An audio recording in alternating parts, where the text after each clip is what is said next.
नमस्कार दोस्तों, स्वागत है आपका आपके अपने YouTube चैनल एजुकेशनल पहल में। आज एजुकेशनल वीडियो की श्रेणी में एक नया वीडियो लेके आए हैं जिसमें आपसे चर्चा करेंगे मुख्यमंत्री फेलोशिप प्रोग्राम 2024 भर्ती प्रक्रिया का कब तक करना होगा इंतज़ार जाने, क्या बदलाव किए जाने हैं इस भर्ती प्रक्रिया में।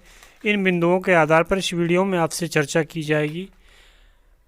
आप वीडियो में लास्ट तक बने रहें। फिर भी किसी कैंडिडेट का कोई कमेंट यानी कोई सवाल रह जाता है तो वो अपना कमेंट कर सकता है। आपके कमेंट का रिप्लाई देने की पूरी कोशिश की जाएगी।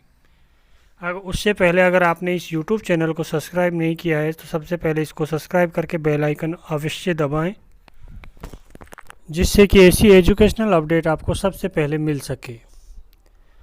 भर्ती प्रक्रिया का कब तक करना होगा इंतज़ार, ये सबसे अहम सवाल है और सबसे ज़्यादा कमेंट इसी सवाल पे आ रहे हैं कि भर्ती प्रक्रिया का कब तक इंतज़ार करना होगा, कब इसका ऑफिशियल नोटिफिकेशन आएगा और कब इसका फॉर्म फिलिंग का प्रोसेस स्टार्ट कर दिया जाएगा।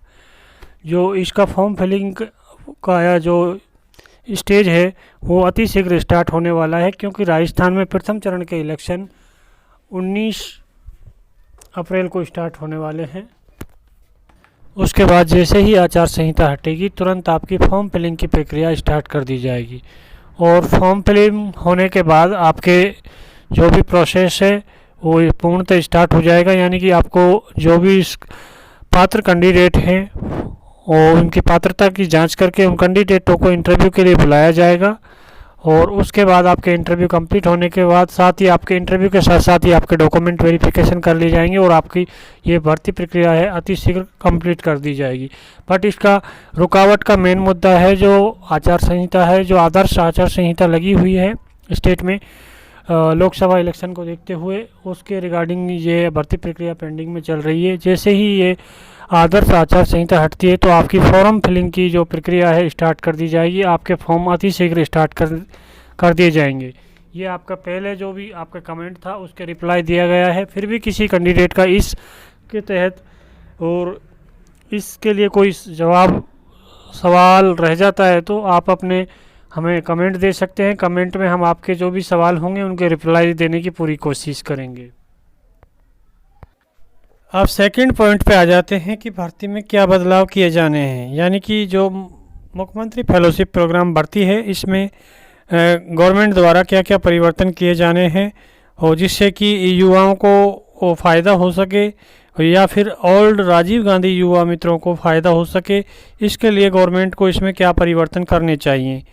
और अहम मुद्दा यह है कि गवर्नमेंट को सबसे पहले इसमें एजुकेशनल क्वालिफ़िकेशन का जो क्राइटेरिया है वो कम करना चाहिए। यानी कि राजीव गांधी युवा मित्रों के लिए एजुकेशनल क्वालिफ़िकेशन का क्राइटेरिया 12th पास रखा गया था, तो सेम इस भर्ती में भी 12th पास का क्राइटेरिया रखना चाहिए, क्योंकि इस भर्ती में जो एजुकेशनल क्वालिफ़िकेशन का क्राइटेरिया है 12th पास ही नहीं, इसमें ग्रेजुएशन पास रखा गया। पास भी नहीं, ग्रेजुएशन में 60% अंकों के साथ रखा गया है।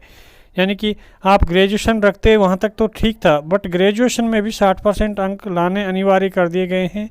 ये नियमों में थोड़ा त्रुटिवश है, क्योंकि भाई इतना 60% कैंडिडेट का हर कैंडिडेट की ग्रेजुएशन में बनना पॉसिबिलिटी नहीं है, क्योंकि 60% लाना बहुत बड़ी बात होती है। ग्रेजुएशन में मात्र 10% कैंडिडेट के ग्रेजुएशन में 60% अंक बन पाते हैं।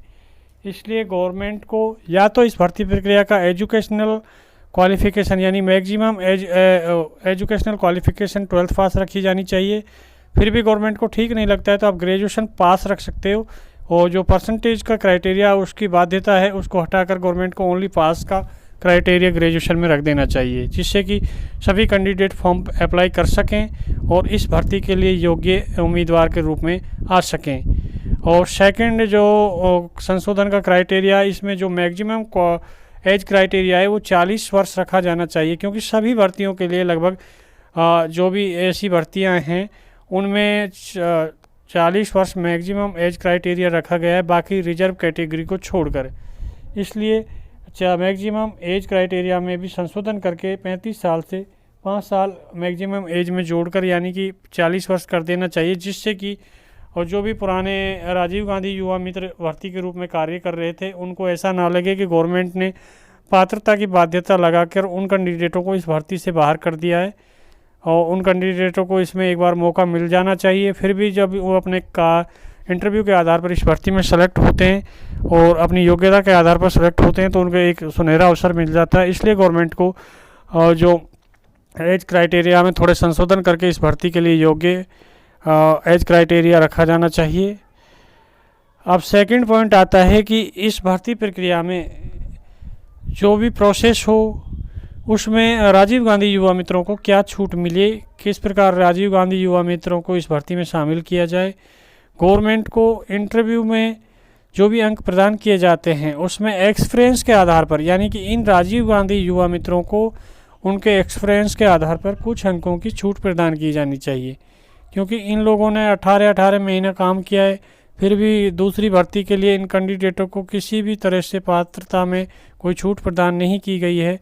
तो ये भी गलत लगता है, क्योंकि गवर्नमेंट को थोड़ा सोचना चाहिए कि राजीव गांधी युवा मित्र और मुख्यमंत्री फेलोशिप प्रोग्राम एक ही भर्ती हैं, एक ही इनका मकसद था, एक ही इनका कार्य था, बट राजनीतिक कारण को देखते हुए एक भर्ती को रद्द करना पड़ा, दूसरी भर्ती को लाना पड़ा और भर्ती के नाम परिवर्तन के कारण इस भर्ती को पूर्ण रूप से गवर्नमेंट ने एक ऑफिशियल नोटिफिकेशन जारी करके पूर्ण रूप से दोनों भर्तियों को मुख्यमंत्री जो भर्ती थी राजीव गांधी युवा मित्र की हो या फिर महात्मा गांधी सेवा प्रेरक की भर्ती हो, इन दोनों को रद्द करके गवर्नमेंट का एक अन्य भर्ती मुख्यमंत्री फेलोशिप प्रोग्राम के नाम से भर्ती को संचालित करने की योजना है जो उत्तर प्रदेश सरकार की तर्ज पर है। उसमें थोड़ा गवर्नमेंट ने परिवर्तन किया है, तो जो ओल्ड राजीव गांधी युवा मित्र कार्य कर रहे थे उनको पात्रता में थोड़ा छूट प्रदान करके उनको कुछ अंकों का बोनस दिया जाए, जिससे कि वो अगली भर्ती के लिए पात्रता की उच्चतम श्रेणी में सेलेक्ट हो सकें। ये हमारा राजीव गांधी युवा मित्रों के लिए इसमें गवर्नमेंट के लिए सुझाव था।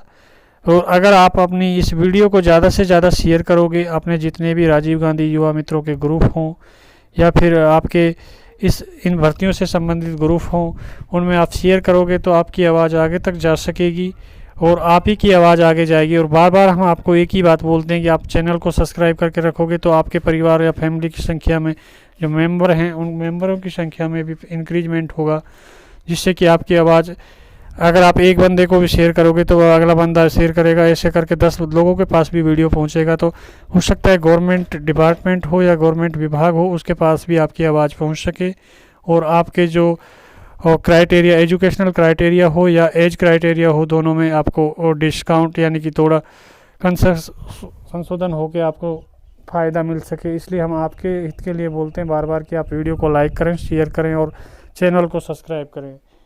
इसमें आप ही का बेनिफिट है और आप ही के बेनिफिट के लिए हम बार बार कोई ना कोई नई वीडियो लेके आते हैं और आपको हम बार बार शेयर करने को बोलते हैं।